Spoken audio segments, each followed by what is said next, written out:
welcome into Sportszone. I am your host, Alec Rapp.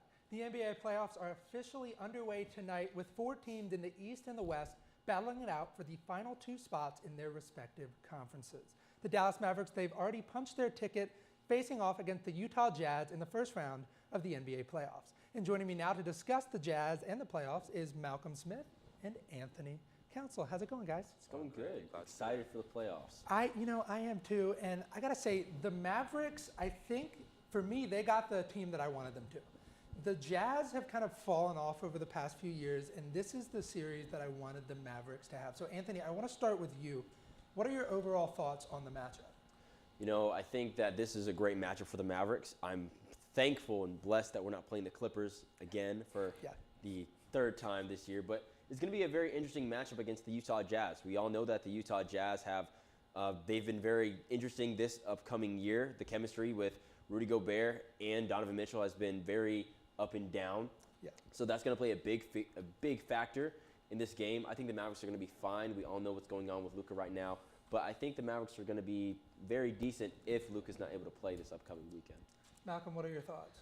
I'm very skeptical on how well they're going to do this series just because of Luka's injury. A calf injury normally this season takes about like 25 to 16 days to recover fully. So if he's able to come in between game 3 or 4, I think they have a solid chance at advancing past the first round. But if Luka's not playing a majority of the games this series, I think it's going to be another first round exit, just like years previous. I really don't think that's going to happen though, because you have Spencer Dinwiddie and you have Jalen Brunson, who have really been the core of that Mavericks team. And yes, we know Luka Doncic is the superstar for the Mavericks, but the way they've played this year, with addition to Spencer Dinwiddie, as well as Bertans, has been fantastic for them. So I really don't think that it'll be a first-round exit for the Jazz. I think they'll make it past this first round this year. If they have Luka, they've been 8-9 this season without Luka. He is a top 5 NBA player. He's 3rd in points, I believe 2nd in assists. So you can't replace that, and you can't ask the other players to be that. I think they'll be able to cope and get by without him, but after the first round, I don't think it's even reasonable to think that they're going to do anything without him. Malcolm, let's talk Luka though. Yeah. All right, we all know that there's a chance he might miss 1 or 2 games. Jason Kidd comes out and says he thinks he'll be ready for that first game. Who do the Mavericks need to rely on if Luka's not ready for game 1? Honestly, they have to move the ball around Jalen Brunson. Jalen Brunson is not Luka Doncic. We all know that, but he's the closest thing that the Mavs have on their roster to being an all-around facilitator to give them an effective chance to win any game. So. Now, I want to take a look at the Jazz, Anthony. They have some talented pieces on that team. Who is the biggest threat to the Mavericks? Now, I know everyone's going to probably think that I'm going to say, your good old Donovan Mitchell, your good old Rudy Gobert. But like I said, the chemistry has not been there. Yeah. My go-to is Jordan Clarkson. Jordan Clarkson has been one of the most efficient players this year. Won 6th Man of the Year and, not 6th Man, most improved player just a couple years ago. He is one of the most efficient players against the Mavericks. He has one of the highest free throw percentages against this Mavericks team this year. And I think that Jordan Clarkson, when he gets hot, he's able to move the ball around. He's a very dynamic 2 guard. And I think that he's going to be the biggest impact player for the Utah Jazz. Do you agree, or do you have somebody else? Michael Conley. I don't think we should underestimate him. He is a pick. Veteran. He's been around in the league forever. Hasn't won anything significant, but he's a go-to player. I'd like to have him in the playoffs rather than not have him on my team, just because he's so versatile and his ball handling skills are pretty top tier. So I want to ask, guys, Malcolm, I'll start with you. The Mavericks, we know the past 2 years haven't been very kind to them Sadly. in the playoffs with the Clippers. Really, Luka, he hasn't gotten past the first round yet. Yeah. What is it going to take for them to get past the first round? I think in the previous 2 years, it was a lot going on, and the caliber of players they had that they were playing up against just were better than their team. Luka was the best player on the floor in the last 2 series that they had in the playoffs, but the team as a whole was not the best. They were able to figure out a game plan to isolate Luka, force the ball to go to him and make him make the decisions that they wanted. I think this year if you're able to have more players that have control of the ball other than Luka, then they'll be able to succeed. Because everybody knows where the ball is going, you're going to be able to adjust in a 7-game series. If you're having multiple players that are able to go in there and cause chaos and confusion, you don't know where the ball is going to go to, then I think they'll have a successful chance. I definitely agree. You got to be able to pass the ball around, use some of your other players. Guys, the push for the title, the Larry O'Brien Trophy, is coming down to just a couple days until the Mavs play. And right here in the DFW, we have another team looking for a push for a title, and that is the Mean Green softball team. Their conference tournament is just under a month away. More on that coming up.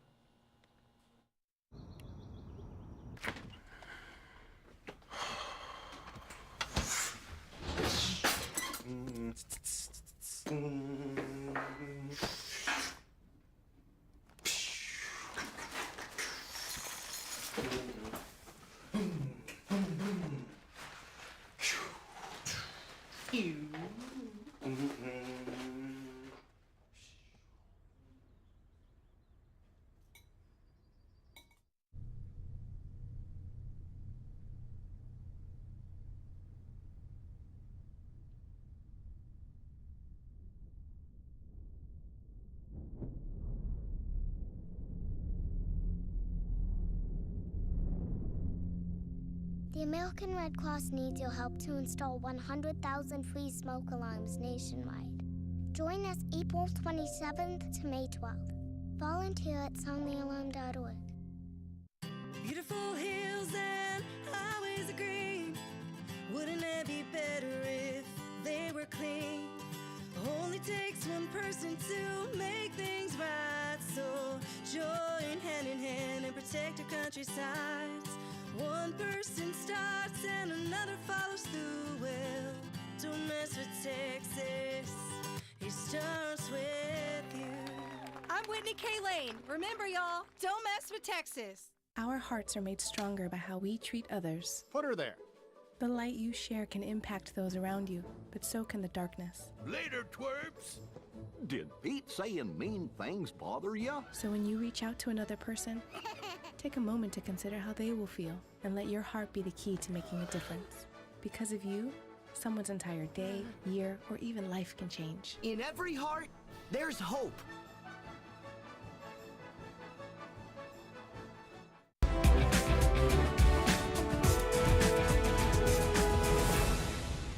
Last weekend, the North Texas softball team won their series against UTSA, meaning they have yet to lose a series in conference play. A bounce back after a loss on Friday moves them to 12-3 in conference play, and they play tonight against the SF Austin Lumberjacks. Joining me now to discuss the Mean Green softball team is Amanda Malini and Caleb Blanton. So, a very tough beginning to that series. Friday, Skylar Savage, she pitches 3 innings, doesn't go so well. Peters pitches the final 4. That bottom of the 7th was rough, a 3-run shot to tie it, and then of course the walk-off home run. They come back Saturday and Sunday, really good bounce back. Caleb, what can we learn from this series? We can learn that the batting right now is at its best right now. I mean, what they've been able to do the past few games has been, even the past 2 weekends, has been pretty good. And also the pitching from Skylar Savage has been really good. She struck out 14 players over the 3 games. I mean, that's really good. So they've been doing really good, and I like to see the improvement for them, and I like to see this to keep continuing happen. Amanda, is there anything different that you had that we could take away from the weekend? I think UTSA really controlled that first game, that Friday night game, and I think that's actually what we're going to be seeing a lot moving forward through the rest of the season, because we only have 2 healthy pitchers for the Mean Green, and you can't keep having Ashley Peters and Skylar Savage throw to these other, these other teams in conference and expect continuously different results, right? You're going to get to the point that you're going to know what you're going to see, and then people are just going to start eating it up. Exactly. Caleb, this past weekend, you mentioned the bats getting hot. Who was your star for the weekend? My star was Kaylee Gamble. What she did with her 2 runs, 2 home runs, 4 RBI, and 1 walk was really impressive for me because, for one, I love to see points scored. So when I see that, it's usually my star player. And also, she had a really good game, and it was to win the series, so it was really impressive. Sunday was a big one for her. She hit 700 on the weekend. That is huge. 5 RBIs, 2 home runs on Sunday, number 9 and 10 on the year for her. Amanda, who was your star of the weekend? You know, all that to be said with me talking about pitching just a minute ago, Skylar Savage is 100% my player of the weekend. She has to eat a lot of innings. She even struck out 14. That's her best for a series in her career so far. Only allowed 8 hits, 5 earned runs, which isn't bad, spread across, 3 games. And most of them were in that Friday matchup. Yeah. Got the win Saturday and a save on Sunday, so looking good. Yeah, they're asking a lot of a freshman pitcher to come in and pitch the innings that she has.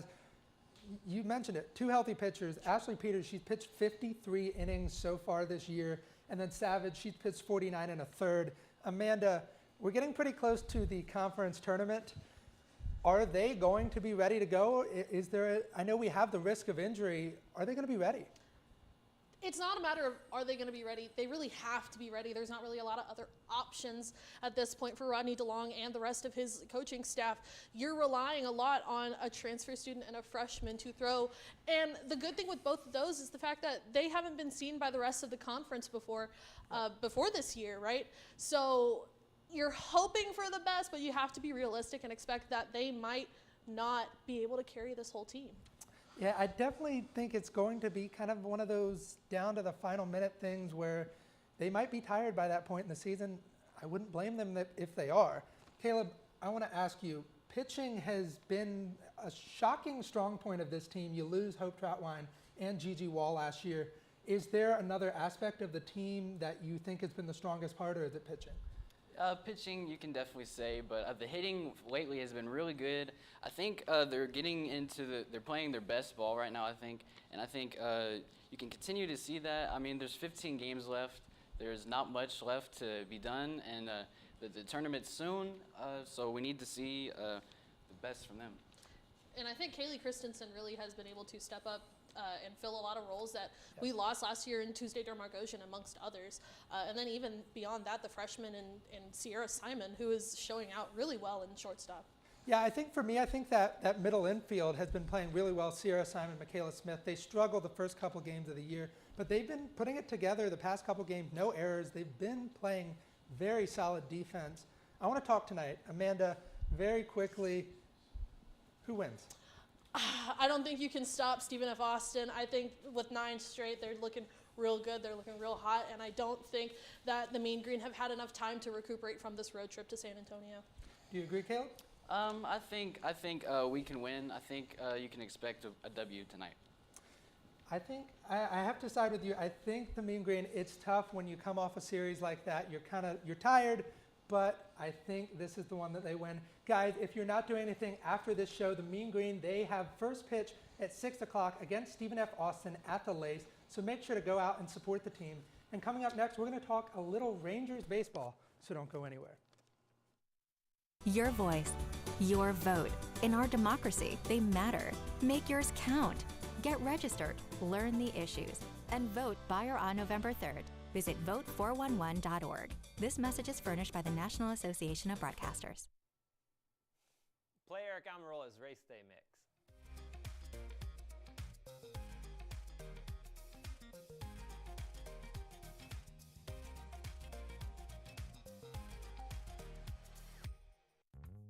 Many medicines used to treat colds and flu contain acetaminophen, a pain reliever and fever reducer found in hundreds of over-the-counter and prescription medicines. But taking too much or more than one medication containing acetaminophen per day can damage your liver. So always read the label and don't take acetaminophen if you drink 3 or more alcoholic drinks every day. To learn more, visit fda.gov/OTC pain info. A message from the U.S. Department of Health and Human Services Food and Drug Administration. Okay, Dad. 1, 2, 3.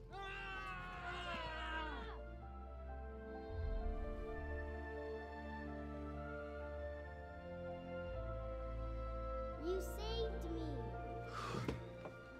Dad?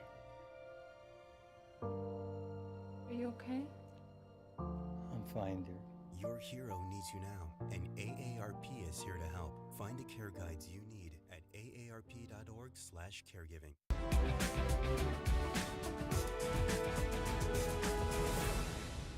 Welcome back into Sports Zone. I am your host, Alec Rapp.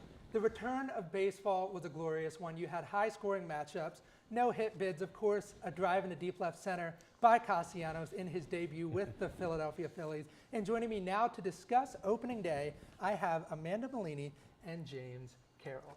So baseball's back, guys. Heck yeah. It is. Are you excited? I am excited. I love baseball, so when am I ever not excited? That is very true. Baseball is back. I want to talk about the glorious Texas Rangers. Well, maybe the not so glorious Texas Rangers. A very rough opening weekend for them, losing 2 of 3. But I want to talk, so James, looking at the way last year was, they were the 3rd worst team in baseball. They won 62 games.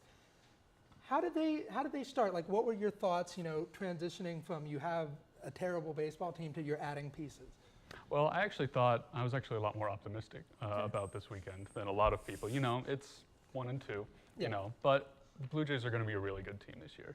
And so, you had that really painful opening game where they just absolutely choked away that lead. Yeah. But 3rd game, we did the same thing to them. So it's not, all is not lost. But the 10-day IL, man's already broken. You pick up John Gray this past offseason, and he's already broken. How? Do you have anything else to add? Or just they're doing better than I thought. I truly thought that they were going to get swept by the Blue Jays when the season started. But also to take 1 from the Blue Jays is a pretty big deal. The Blue Jays are a power hitting team, but so are the Texas Rangers. You look at that game on Sunday, you've got a guy in Brad Miller who's kind of shown up that a lot of people were not expecting to be there. I know you're only 4 games into it, but he's their home run leader. And that's not a guy that you were expecting. You expect a Simeon, maybe a Seager. Sure. But they hit really well on Sunday, winning that game 12-6. So I want to ask Amanda. Sure. There are obviously some weak spots with this Rangers team. What is the biggest concern for you? Really, it's pitching. It's always pitching. I don't know if you can ever tell me anything other than pitching. Jack Leiter, right, made his AA debut with the Rough Riders, looked amazing. Problem, Jack Leiter's not going to be with the club for like another year or so. Yeah. So you're telling me there's hope on the horizon? On the horizon, yes, but not now. There definitely is hope on the horizon. Jack Leiter only 19 away from 22 strikeouts to give Rough Riders fans free tickets, but it's okay, Rough Riders. Thanks for pulling him after the 3rd inning, but whatever. I want to talk the MLB as a whole. Yeah. So it's obviously going to be a tough year for the Rangers. I don't know that they're a playoff team. I really don't think this is the year, maybe next year, but they've got a couple good players. I want to look at the MVP race, though. Amanda, who is your MVP? My way too early MVP is going to be Kyle Tucker of the Houston Astros. Look at the man. He is already off to a little bit of a rocky start, which is okay. That's kind of how it goes. 2 home runs in a game, though, that's always impressive, especially, right out the gate. He received votes last year, finished 20th, so it's not like he doesn't have the caliber to do it. Yeah. I think it's going to be fine. Yeah. You? Who's your? I also picked someone with a rocky start, and it was actually last year's MVP, Shohei Ohtani. He also got off to a rough start. There was a video of him giving CPR to his bat in the dugout to try and work back some of that magic. Starting 3 for 21 is obviously hard. But I think he kind of has like the opposite problem that is in the NBA, where it's like, you win multiple MVPs and you tire out of them. But, having a 2-way player like this in baseball is so shiny and new. I don't know that I think he has the opportunity to win it for the next couple of years because he's a 2-way player. Well, and I think that's a really good key because you have a guy that hits and bats, and you really haven't seen somebody like that to do it at this caliber since Babe Ruth. I think as we get maybe 5, 6, 7 years down the line, you're going to see more of those players like Ohtani. I think to an extent it's a little unfair, but with the rule change that happened, that's allowing him to just continue to be in the lineup after pulling him from the game. It's going to help a lot, and it's going to make kids and college kids and whatever, up-and-coming baseball players more likely to be those 2-way players. It'll definitely change, recreational, youth, college sports for sure. Okay, I want to talk World Series. I know we're only 4 games into it. James, who do you have in the World Series? I have Padres-Yankees. Okay. I like hitting. I like teams that hit the ball and just crush home runs, kind of like the Rangers. Maybe I'm biased. I don't know. Sure. But the Padres don't have, they have a good pitching. They got a good bullpen. The Yankees don't have a bad bullpen. So honestly, when you get to October, anything's up for grabs. Yeah. Amanda, very quickly, who do you have? I think the Astros and the Mets. Of I course think, you do. Well, okay, look, the Astros are one thing, but the Mets, I really think can make a case for themselves if everyone can stay healthy. Since now DeGrom and Scherzer and Taijuan Walker are down for the count. For me, I got to go very quickly. The Rays taking on the Dodgers. The Rays, they have not won it before. This is the year that the Rays finally bring a title back to Tampa Bay, who's still kind of riding on that title town vibe. Tampa Bay, they are going to win it this year. Unfortunately, the Rangers, probably not. They have 157 more games to make a push for the playoffs. And coming up next, we have a very fun segment. We're going to be talking the best and worst uniforms in the world of college football. So don't go anywhere. Each year, hurricanes and major flooding threaten cities, towns, and rural homes across the Gulf states. So chances are there will be more storms and floods near here again. And between school, sports, and social lives, chances are you won't be with your kids when it happens. Will they know what to do? Ready.gov/kids has all the educational tools and information to make the conversation easy. When the time comes, chances are they'll feel prepared, not scared. So talk with your family today.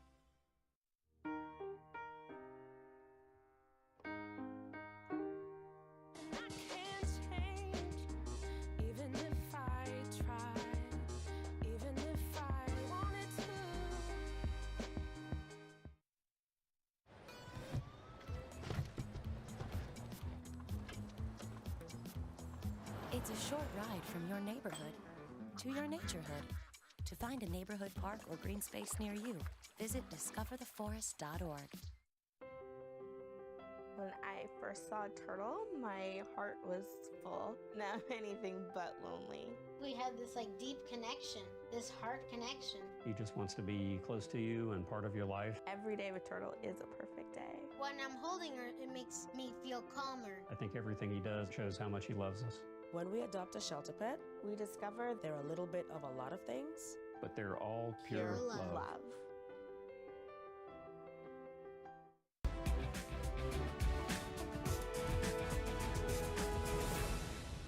Welcome back into Sports Zone. I am your host, Alec Rapp. The world of college football is best known for its creativity and uniforms. It all started with the Oregon Ducks, who have well over 500 different uniform combinations, and more teams have started to follow suit.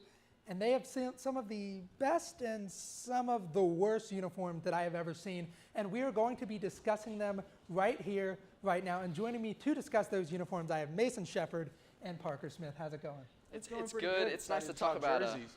It definitely is. So I want to start with you, Mason. Let's talk best jerseys. So there's a lot of bad jerseys. We're going to get to those. Yes. Let's talk best. Who do you have? Well, Jersey fans, Jersey heads, let me talk to you. So first for best, we talked about the Oregon Ducks. Their all-white ones are so crisp, so clean. Now, sometimes they do look like a Sprite can, but, how can you not like this? Look at the white. Look at that color accent right there. Look at the silver. The chrome, it's beautiful. Exactly. You got to love the chrome. You got to love that fill. Next one on my list would have to be, I love I know someone in the studio doesn't like Baylor's all yellow. But I actually am a fan of it. No, we're doing best. We're not doing worst. No, I am. No, Baylor. That's what I'm talking about. No, I'm not. This should not be allowed. Oh, really? This is awful. No, this is good. This is awful. Okay, I'm biased because yellow. I'm biased because yellow is my favorite color, so I'm biased. There is not. Y'all are haters. There is not a team in sports that can make yellow and green work. See, you have no faith. That's on you. You have no faith, and that's on you. Come on, bro. Okay. Nah, I'm sticking with it. I'm not going to let y'all change my opinion. What do you like about this? Is it just the color yellow? Okay, besides the fact that yellow is my favorite color, I just feel like, this yellow and green, this accent, it works. I just feel like it works. It's so much yellow. Does it really work? Hey, you ain't got no room to talk because I know the Jayhawks are probably going to be on your list. It looks like a block of cheese. That's kind of moldy. That's what it looks like. No, it may look like a block of cheese, but you know what? Look, I'm done with y'all not going to ruin this for me.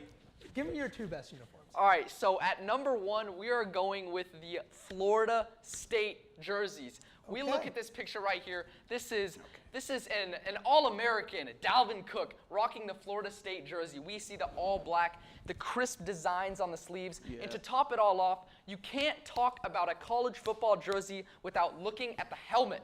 The helmet completes the entire uniform. We look at the crisp gold face mask with the tomahawk stickers because we know that dude can play. Yes, so he can. you see the arrows on the helmet. It really just brings the entire fit together, and you really have to look at a star player in this uniform to understand how good it really is. Certainly. Now, what's the second one that you have? So the second one, I'm looking at the all-white Penn State jerseys. Okay, And respectable. this one, see, the thing that makes this jersey so good is because it is a classic. It is. Yeah. You see the navy blue numbers, but what really makes this jersey is the crowd. You see the picture behind it. You see the story that's involved in this uniform. You see everyone in the entire stadium. What is it? 90,000 people all wearing white. Yes. And celebrating for their team, and that's what really makes this jersey special. A whiteout at Beaver Stadium is something else. It is quite the atmosphere, Yeah, probably the best in college football. Now, for me, I've got to go with Ole Miss, the powder blues. Yes. Look, I just got to say, a beautiful uniform. This might Very be a hot beautiful. take. I know there's people out there that don't like powder blue. I don't care what it is. Blue Jays, Ole Miss, I don't care what the team is. The Rangers, give me powder blue every day, All day, every day, the man. week. Now, this is going to be a hot take for some of you UNT fans. Yes. The next one that I love, it is hands down my favorite one that we have. Give me the flying worm, okay? Like, this my God. is beautiful. What? No. This green, the No accent, way. it is beautiful. You can't talk it is about clean. me with Baylor. You like this Bro, garbage. I didn't No. choose a highlighter. I didn't think you basically did. The flying worm? Are you kidding me? Look. Are you reading a children's book? Come on, man. Let me tell you something. Look, it gives us hope because we go back. We go back to the Hayden Fry days when we were actually a winning football team, something we haven't seen in a couple years and probably won't see for a few more years. Man, but what is that logo, man? It is beautiful. Worm. It This looks like he's is carrying an a crescent homage. moon. Do you guys not know Hayden Fry and the Hayden Fry era of North Texas? He went on to be a Hall of Fame head coach with Iowa. This is just beautiful. Does this make you feel better? Get it off the screen. Give it Move to me on. every week of the year. North Texas, if you're listening to me every week of the year, give me the flying worm. More like the crescent moon. But anyway. Whatever. You know what? All right, Parker, let's talk worst uniforms. What do you have? All right, so number one, I'm going to go with the Wyoming Cowboys. Now, these fair. jerseys are hideous to me. They are a poopy brown color on the jerseys with these disgusting mustard yellow pants. Yeah, these things that's don't bad. work. The That's only bad. reason that these jerseys have any sort of credibility is because Josh Allen wore these in college. But Very besides that, they are garbage. Not a fan. Mason, what's your worst uniform? Worst uniform. I gotta go A&M. I don't like the Aggies. What? That's the. Oh, great. Now you're gonna defend that too. What? You just gonna That's a always be- classic. Just because it's a classic doesn't mean it's good. Look at that. It's uninspiring maroon. Adidas is I see terrible. Johnny No, Football. Okay, Adidas is. Yeah, you're right. Adidas is pretty bad, but. No, just look at that. Tell me about this, Parker. What do you like about any of this? Hey, it's all about the story, Mason. There's You gotta story? see Johnny Football winning a Heisman in that jersey. Give me a break.